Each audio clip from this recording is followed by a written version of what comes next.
نحمده ونصلي ونسلم على رسوله الكريم اما بعد اعوذ باللہ من الشیطان الرجیم بسم اللہ الرحمن الرحیم انا انزلناه فی لیلۃ القدر وما ادراک ما لیلۃ القدر صدق اللہ العظیم اللہم صلی علی سیدنا و مولانا محمد معدن الجود والکرم وآلہ وصحبہ وبارک وسلم الصلاۃ والسلام علیک یا سیدی یا رسول اللہ وعلی آلک واصحابک یا حبیب اللہ۔ حمد و صلاۃ کے بعد اللہ تعالیٰ نے قرآن مجید میں ارشاد فرمایا کہ انا انزلناہ فی لیلۃ القدر، فرمایا بے شک ہم نے اس قرآن پاک کو لیلۃ القدر میں نازل کیا ہے، قدر والی رات میں نازل کیا۔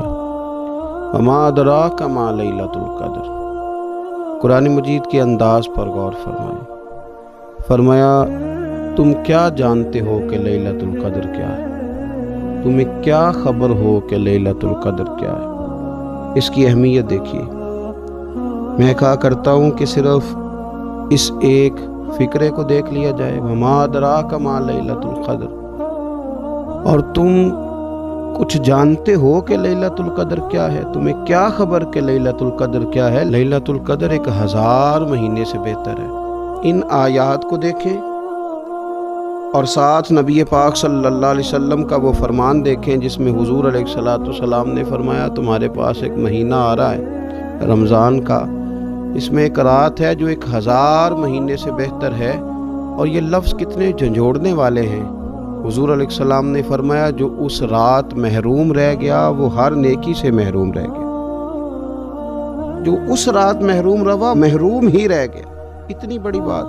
فرمایا تنزل الملائکۃ والروح، اس دن فرشتے اور روح القدس یعنی جبریل امین اترتے ہیں، فیہا اس رات میں بِإِذْنِ رَبِّهِمْ مِنْ كُلِّ امر، اپنے رب کے حکم سے ہر خیر کے کام کے لیے۔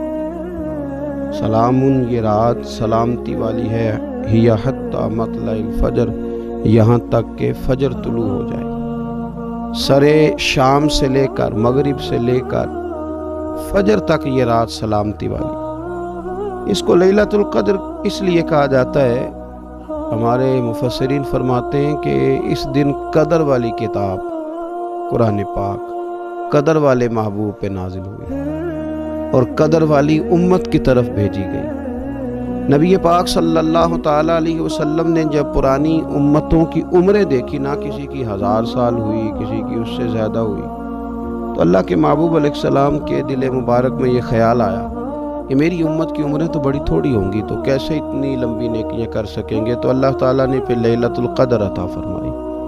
گویا اس ایک رات میں جو آدمی نیکی کرے، 1000 دن نہیں۔ کتنا لوگوں کو شوق ہے کہ کوئی ایسا جیک لگے، یکدم میری ساری چیزیں بڑھ جائیں، اس پر بھی تو ذرا غور کریں نا۔ یہ ایک رات 1000 دن سے نہیں، 1000 مہینے سے افضل ہے۔ 1000 یکدم آپ کی نیکیوں کی عمر 1000 ماہ تک چلی جاتی ہے، کتنی بڑی فضیلت کی بات ہے۔ میرے رسول کریم صلی اللہ تعالیٰ علیہ وآلہ وسلم خاص توجہ دلاتے، اس رات کے حوالے سے خاص توجہ دلاتے، اور یہ رات کب ہوتی ہے؟ صحیح حدیث میں موجود ہے، نبی پاک صلی اللہ تعالیٰ علیہ وسلم نے فرمایا کہ اسے رمضان کے آخری عشرے میں تلاش کرو۔ گویا یہ جو 5 طاق راتیں ہیں نا، 21ویں، 23ویں، 25ویں، 27ویں، 29ویں، ان طاق راتوں میں اس رات کو تلاش کرو۔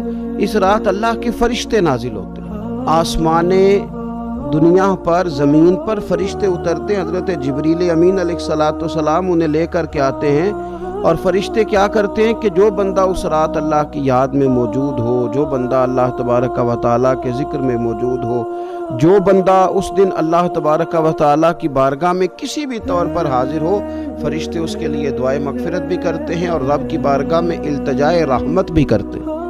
اور ایک روایت میں ہمیں یوں بھی ملتا ہے کہ فرشتے اسے مصافحہ بھی کرتے ہیں، ہاتھ بھی ملاتے ہیں۔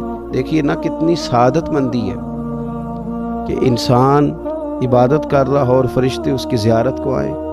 ہمارے صوفیاء فرماتے ہیں تو پکا پروگرام بنا لے عبادت کا، فرشتے کئی بار تیری زیارت کو آیا کریں گے۔ اور پھر ایک اور بات یہاں بڑی قابل توجہ ہے کہ انسان جب محسوس کرتا ہے نا مجھے کچھ دیکھ رہا ہے، تو ذرا اس کی عبادت کا انداز بھی تھوڑا تبدیل ہو جاتا ہے۔ تو اگر یہ ذہن ہو ہمارا کہ ہمیں فرشتے دیکھ رہے ہیں اور وہ والی مخلوق دیکھ رہی ہے جو ہماری ڈائری ڈائریکٹ لے جا کے ہمارے رب کی بارگاہ میں پیش کرے، تو پھر کچھ زیادہ ہی توجہ مسلمان کی ہونی چاہیے، زیادہ ہی انہماک ہونا چاہیے، وہ کھو جائے۔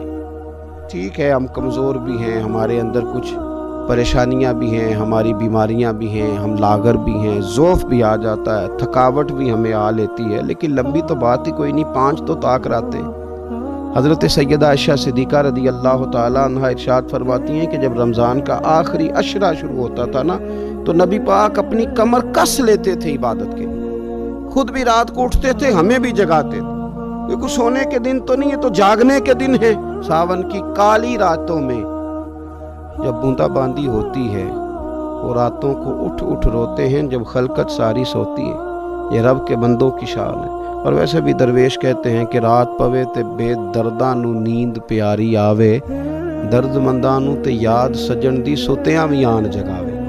تو یہ وقت ہے خاص، اس خاص وقت اس بات کی طرف ضرور توجہ کرنی چاہیے۔ اور یہ جو کہا گیا نا کہ فرشتے نازل ہوتے ہیں بِإِذْنِ رَبِّهِمْ مِنْ كُلِّ أَمْرٍ، اللہ کے حکم سے آتے اور ہر کام کے لیے، ہر امر خیر کے لیے آتے۔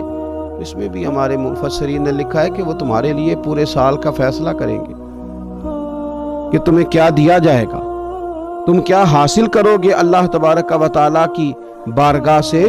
تو اس کا معنی یہ ہوا کہ پھر تو یہ لینے کی رات ہے۔ ایسا نہ ہو کہ فرشتے آئے ہوں رب کی بارگاہ سے یہ پیغام کرم ہو کہ دینا ہے اور لینے والے سو رہے ہوں، وہ آرام میں ہوں۔ تو یاد رکھیں خیرات اسی کے پیالے میں آتی ہے جس کا پیالہ سیدھا ہوتا ہے، اور اگر پیالہ ہی سیدھا نہ ہو تو خیرات پھر پیالے میں نہیں آیا کرتی۔ تو پھر اس کو جو کہا گیا نا کہ یہ سلامتی والی ہے، تو اس میں ایک اور بات بھی ہمارے پھر مفسرین نے لکھی ہے کہ اس رات شیطان تو ویسے ہی قید ہے، اس رات بندے کا نفس بھی نہیں اسے تنگ کرتا۔ یہ طاق راتیں اتنی حسین ہے کہ تھوڑی سی بندہ ہمت کرے تو اللہ عبادت کے لیے اس کے دل کو قرار عطا کر دیتا ہے، اسے سکون ملتا ہے، طبیعت ٹھنڈی ہو جاتی ہے اور وہ بڑے ذوق کے ساتھ اللہ کی عبادت کرتا ہے۔ خوب بیداری کا مظاہرہ کریں طاق راتوں میں۔ میں نے رمضان سے پہلے مشورہ دیا تھا کپڑے وقت پہ خرید لو عید کے، اور وقت پہ سلا لو، اور وقت پہ چیزیں لے لو۔ یہ جو خاص دن ہیں عبادت کے، یہ لوگوں کے بازاروں میں گزر جاتے ہیں۔ یہ زیادہ تر وقت ہمارا خریداری میں اور شاپنگ میں اور ایسے مہمل کاموں میں صرف ہو جاتا ہے کہ جن کی وجہ سے یہ خاص چیزیں جو ہمیں میسر آنی تھی ان سے ہم کئی دفعہ رہ جاتے ہیں۔ تو اس رات کرنا کیا ہے؟ زیادہ سے زیادہ کھڑے ہو کے رب کی عبادت کریں، قرآن شریف کی تلاوت کریں، استغفار پڑھیں۔ سیدہ طیبہ طاہرہ حضرت عائشہ صدیقہ رضی اللہ تعالی عنہا نے عرض کی یا رسول اللہ اگر مجھے یہ رات مل جائے تو کیا پڑھوں؟ تو فرمایا عائشہ تم یہ دعا مانگنا، اللہم انک عفو، اے اللہ بے شک تو درگزر کرنے والا ہے، تحب العفو، اور تو درگزر کرنے کو پسند بھی کرتا ہے، فاعف عنی، ہم سے بھی درگزر فرما، ہمارے گناہوں کو معاف فرما۔ یعنی اس رات اللہ سے درگزر کا سوال کریں۔ جو لوگوں کے سامنے اپنی خطائیں ہوتی ہیں وہ تو ویسے بیچارے ہر وقت معافی مانگتے رہتے ہیں، جن کے پیش نظر اپنی غلطیاں ہوتی ہیں، جو اپنے رب کریم کی بارگاہ میں حاضر ہونے کا ارادہ رکھتے ہیں صاف ستھرا ہو کر، وہ تو ویسے ہی معافی کے طلبگار ہوتے ہیں۔ تو یہ تو خاص چانس ملا ہے معافی مانگنے کا، تو بالکل سستی کا مظاہرہ نہ کریں، بالخصوص وہ لوگ جو اعتکاف میں موجود ہیں۔ نیند تو کسی وقت بھی آ جاتی ہے، آپ دوپہر کو بھی ذرا چپ کر کے لائٹ آف کریں تو یہ آ ہی جاتی ہے۔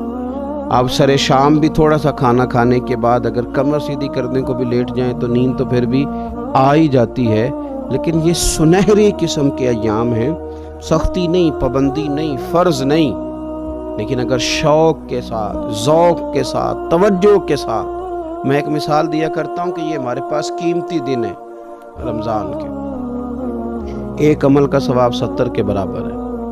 تو جس طرح انسان کے پاس کوئی چیز تھوڑی دیر کے لیے آئے تو اس نے جانا ہو تو لوگ اس سے زیادہ فائدہ اٹھانے کی کوشش کرتے ہیں۔ دیہاتوں میں نا غریب گھروں میں استری نہیں ہوتی تھی، ہر گھر میں نہیں ہوتی تھی، تو کسی پڑوس سے استری لے کے آتے تھے تو بوڑھے لوگ یہ کہا کرتے تھے کہ زیادہ کپڑے استری کر لو، استری واپس کرنی ہے۔ جس چیز کو واپس کرنا ہو تھوڑی دیر کے لیے ہمارے پاس ہو، اس سے زیادہ لوگ نفع لینے کی کوشش کرتے ہیں، تو یہ تو تھوڑے دن باقی رہ گئے، طاق راتیں تھوڑی رہ گئی، زیادہ نفع لینے کی کوشش کریں۔ اللہ تعالیٰ اس سال جب فرشتے لیلۃ القدر پہ آئیں تو وہ امت مسلمہ کے لیے ایسا رحمت کا پیغام لے کے آئیں کہ دین پھر سے غالب ہو جائے، اسلام پوری دنیا کے اندر اپنے غلبے کے ساتھ سامنے آ جائے، کفر کا، ظلم کا، زیادتی کا، جبر کا ہمیشہ کے لیے خاتمہ ہو جائے، اور اللہ تعالیٰ اس سال لیلۃ